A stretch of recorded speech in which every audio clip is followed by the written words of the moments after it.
Welcome back to the channel. Today's we will continue our story of a man who caught his wife cheating at her workplace, so he decided to take this matter in his own hand. In case you missed the part one, I recommend you should check it out. Let us continue our story. I considered several ways to get revenge, but I soon realized that none of them would truly satisfy me as long as I was still connected to her life. The only option left was to distance myself. I had an honest conversation with my boss, who, understanding my situation after going through something similar, arranged for my transfer to the Portland, Maine office. The idea appealed to me. I knew the people there well, they were professional and enjoyable to work with. The town and state also felt like a good fit. I arranged for movers to take half of my furniture and personal belongings up north.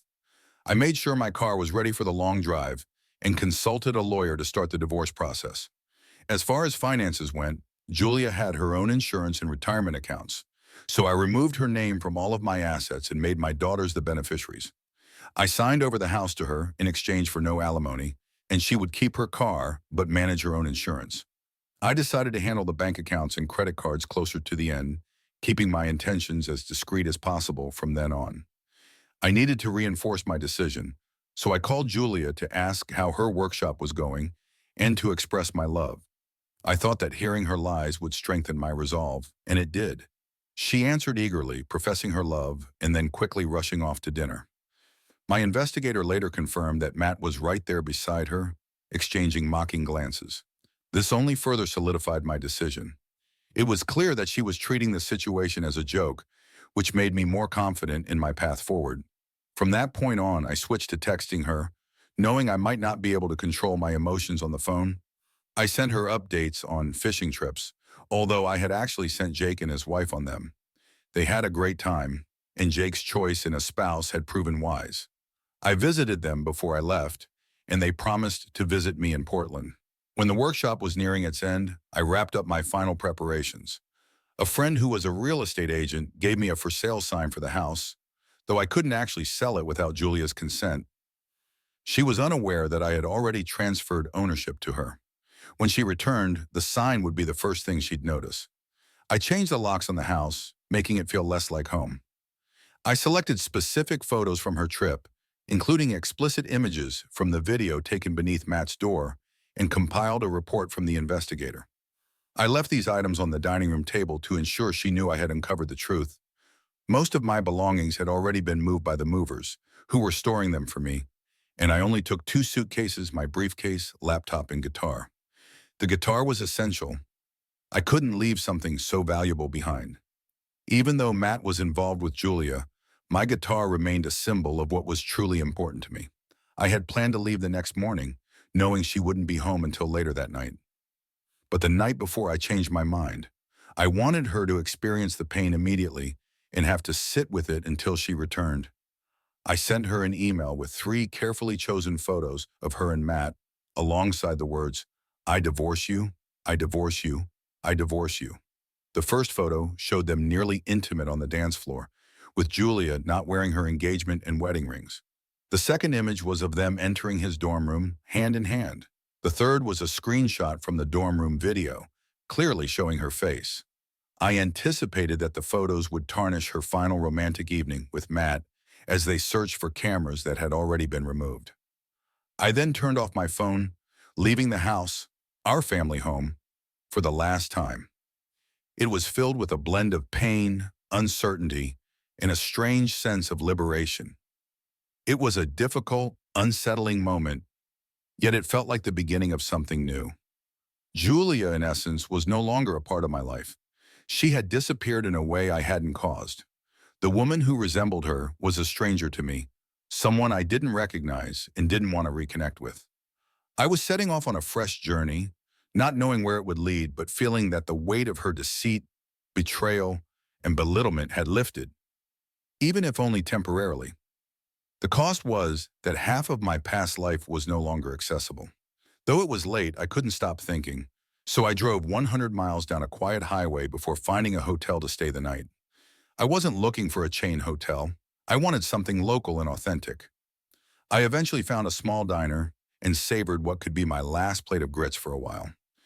As I ate, I reconsidered my decision to head straight to Maine. I had 2 weeks before work began, and I didn't need to rush. I had time to reflect on her betrayal and leave the past behind. I chose to take my time, driving slowly north and enjoying the scenery. It felt important to let the journey help me process my emotions and reset my mindset. This week was about transitioning from my old life to a new one. I focused on pampering my senses, including my taste buds, to cleanse myself of the pain and mistakes of the past. I spent the rest of the day wandering through Williamsburg, exploring the work of talented artisans. I managed to find a place to stay, even without a reservation, and after a light dinner, I reflected on my failed marriage.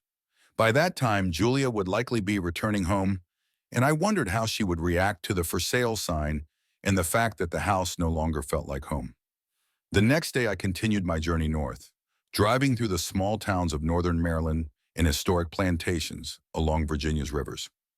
I crossed into New Jersey, but didn't stop until I reached Connecticut. The new architecture and atmosphere felt like a shift, and I took a few hours to explore the historic coastal towns. While I was in Groton, I took some time to try and spot submarines and thought about the process of refueling them, cutting a hole in the hull, refueling, then sealing it again. Was that like my situation? Could Julia's betrayal be the wound that would ultimately allow me to heal? The next morning, I prepared for a difficult day, a conversation with my oldest daughter, Claire, at Brown. I arrived at her dorm in the late morning, and we took some time to relax before having a conversation. She showed me around campus and introduced me to her friends, who were supportive and kind. I spoke to Claire's roommate and asked her to look out for Claire, who would have a tough day. They all promised to be there for her. Claire's emotions shifted between sadness and anger as I shared photos and recordings with her. She couldn't believe her mother had done this. "What kind of person has she turned into?" Claire asked. I reminded her that, despite everything, Julia was still her mother. Claire acknowledged that it was affecting her deeply. We spent hours talking and then went out for a meal. I shared stories of my own college experiences, hoping to lighten her mood. That night, I stayed in a local hotel and had breakfast with Claire before heading to Boston. In Boston, I found Denise's reaction to the news more composed, though still filled with disappointment and anger. She asked to see the evidence, and I showed her. When her mother called, I made sure Denise understood I was not available. Denise, ever level-headed, confronted me with a pointed question about Julia's actions. I couldn't deny the truth in her words. Denise, too, found comfort in her friends, and we spent the evening at a Thai restaurant where everyone rallied around her. It was a pleasant evening, and I was grateful for the support she had found.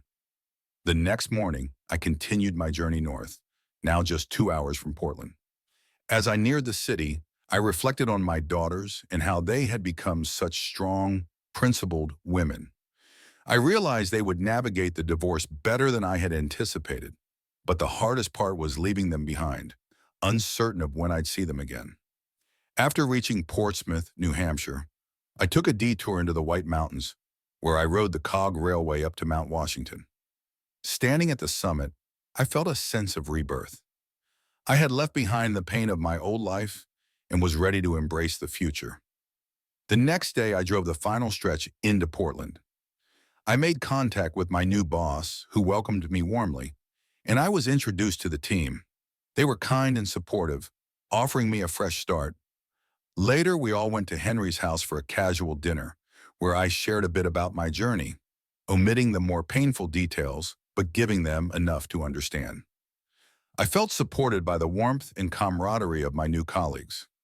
Later that night, I powered up my phone to find texts from my daughters and their friends, all offering support. I knew I was not alone, and as I connected with friends, I shared my story, making it clear I had no intention of protecting Julia anymore.